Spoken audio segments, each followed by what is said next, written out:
Good morning everyone, কেমন আছো সকলে? আশা করছি সকলে তোমরা ভীষণই ভালো আছো। আমরাও খুবই ভালো আছি।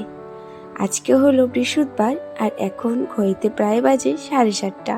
এখন থেকেই তোমাদের সবাইকে সাথে নিয়ে আজকে ব্লগটা স্টার্ট করলাম। আশা করছি তোমাদের আজকে ব্লগটা দেখতে খুব ভালো লাগবে। সকালে বাসি কাজ বাজ সেরে স্নান করে চলে এসেছি ঠাকুর ঘরে। ঘরের পুজোটা মা দিচ্ছে আর আমি ঘরের ঠাকুরকে প্রণাম করে তুলসী গাছে জল দিয়ে চলে এসেছি মন্দিরে। এসেই ঠাকুর ঘরটা ভালো করে মুছে নিলাম আর এখন পুজোটা দিয়ে নিচ্ছি। সত্যি কথা বলতে সকালবেলা কিন্তু পুজোটা দিয়ে দিলে মনটা কিন্তু ভীষণ ভালো লাগে। আমি তো একা সকালে পুজোটা দিতে পারি না, তো যখন মা বাড়িতে না থাকে তখন তো আমি দিয়ে ফেলি। আর এখন সকালে উঠে পুজোটা দিয়ে আর রান্নাবান্না আছে, বড়মশাই আবার খেয়ে যাবে, তো তার জন্য মাও দেয় আমিও দিই। আর মা ঘরে পুজোটা দিতে দিতে আমি ঘরের ঠাকুরকে প্রণাম করে শিব মন্দিরে পুজোটা দিয়ে আসি। আর দেখো পুজোটা দিয়ে চলে এসেছি ঘরে আর এসে সিঁদুরটা দিয়ে নিলাম। আমি পুজোটা দেওয়ার আগে সিঁদুরটা বেশিরভাগ দিয়ে নিই, কিন্তু আজকে আবার একটু তাড়া ছিল বলে পরে এসে যে সিঁদুরটা দিলাম। মা বলে ঠাকুর কাছে যাওয়ার আগে সুন্দর করে সেজে গুজে তারপর যেতে হয়। হ্যাঁ, কিন্তু শরীরে কিন্তু তেল লাগাতে হয়, শরীরে তেল দিয়ে নাকি ঠাকুর পুজো দিতে হয় না। যাই হোক, আমি তো জানি না, মা আমাকে বলে দিয়েছে যেভাবে সেভাবেই করার চেষ্টা করি। আর আমি এসে তারপরে যে দেখো রান্নাঘরে চলে এসেছি, প্রায় 8টা বেজে গেছে। আর এখন বড়মশাইকে ডেকে আসলাম, ও উঠতেই যাচ্ছে না। কয়েকদিন থেকেই ওর শরীরটা তেমন একটা ভালো না, তো সকালটা একটু দেরি করেই ও ওঠে। তো এই যে আমার এতক্ষণে রান্নাবান্না সেরে নেব, তারপর গিয়ে আবার ডাক দেব। আর এর মধ্যে যদি উঠে পড়বে। তো এখানে দেখো মিষ্টি লাউগুলো কেটে নিলাম। আজকে মিষ্টি লাউয়ের একটা তরকারি করব আর ভাজি হলো পাঁপড়। তো আর তেমন কিছু রান্না করব না। আর এই পাঁপড়গুলো না অনেক দিন হয়ে গেল আনা হয়েছে, আর কয়েকটাই ছিল, আজকে ভেজে নিলাম। আর এখানে দিদি আলুর চিপস দিয়েছিল, তো কয়েকটা আলুর চিপসও ভেজে নিলাম। আর এখানে মিষ্টি লাউর তরকারিটাও বসিয়ে দিলাম।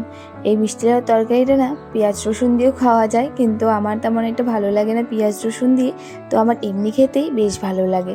তো একটু জিরে সোমবার দিয়ে তারপর এই যে মিষ্টি লাউটা দিয়ে হলুদ লবণ দিয়ে ভালো করে লাড়াচাড়া করে ঢেকে দিলাম।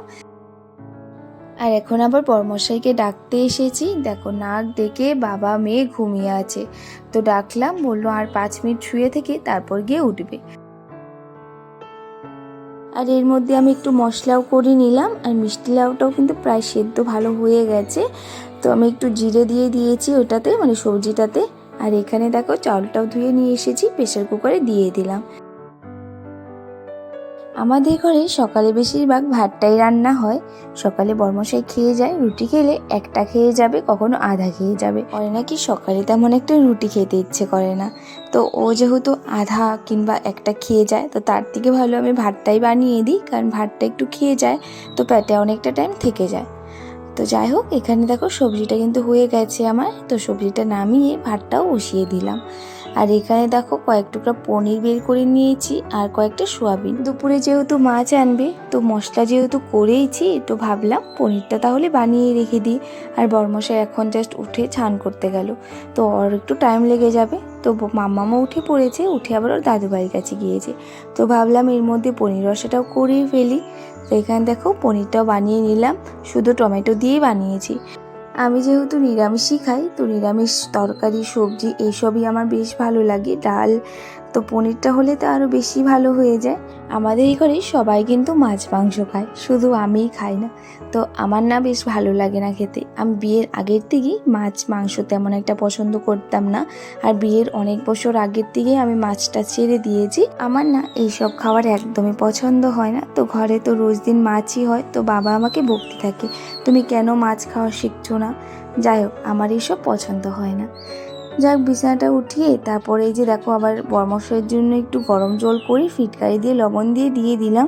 ওর নাকি খুব গলা ব্যথা করছে, তো মা বলে ফিটকারি দিয়ে নাকি গলাটা মানে গার্গিল করলে কমে যায়। হ্যাঁ, এটা কিন্তু ঠিক কমে যায়, আমার অনেকবার হয়েছে, করেছি, কমে গিয়েছে। বরমশাইও চলে গেছে আর এখানে আমি আর মাম্মাম খেতে বসে পড়েছি। আজকে আর ভাত নিয়ে বসিনি, মাম্মামকে না ওর মেজমা দিয়েছে ম্যাগি, তো ওটাই খাচ্ছে। তো ভাত নাকি এখন খাবে না, আর আমি একটু ছাতু দিয়ে মুড়ি খেয়ে নিলাম। তো পেটটা একটু যেহেতু ভরা, তো ভাবলাম পরে ভাতটা খাবো, তো সকালে যা কাজ আছে সেগুলোই আগে করে নিই। বিয়ের পর একটা নতুন সংসারে আসার পর হুট করে কিন্তু কখনোই সেই মানুষগুলো সংসারটাকে কিন্তু নিজের বলে মনে হয় না, কিন্তু যখন আস্তে আস্তে 1 বছর 2 বছর যাওয়ার পর যেন মনে হয় যে হ্যাঁ, এটাই আমার বাড়ি, এটা আমার সব কিছু। যেমন মানুষের প্রতি একটা ভালোবাসা তৈরি হয়ে যায়, তেমন কিন্তু জিনিসের উপরেও তৈরি হয়ে যায়। সবসময় চেষ্টা করি আমার এই সুন্দর জিনিসগুলো, যেগুলো আমার বাপের বাড়ি থেকে দিয়েছে, সুন্দর করে গুছিয়ে রাখার, টিপটপ করে ভালো করে রাখার, যাতে ভালো দেখা যায়, আর যাতে এই জিনিসগুলো আমি অনেক দিন পর্যন্ত আমার কাছে রাখতে পারি। সব মেয়েদেরই কিন্তু এই জিনিসগুলো শখ আছে যে হ্যাঁ, নিজের একটা ঘর হবে, নিজের একটা সংসার হবে, নিজের মনের মতো যা আছে সব কিছু করে নেব। দেখো, সেই সব জিনিস তো পেয়ে গেছি, কিন্তু সেই সব কিন্তু পেলেই হবে না, গুছিয়েও রাখতে হবে। তো সব দিন তো আর হয় না, কখনো যখন টাইম পাই তখন সব কিছু বের করে ভালো করে মুছে রাখি। আজকে একটু টাইম পেয়েছিলাম, তো নিচের ল্যাপটপ রেখেছিলাম, জায়গাটা না কতদিন হয়ে গেছে মুছিনি, তো আজকে ভালো করে আবার মুছে নিলাম। যেমন মনে হয় হ্যাঁ, এইসব আমারই জিনিস, আমাকে সুন্দর করে গুছিয়ে রাখতে হবে। যতদিন গুছিয়ে রাখবো, সুন্দর করে রাখবো, অতদিনই কিন্তু ভালো থাকবে।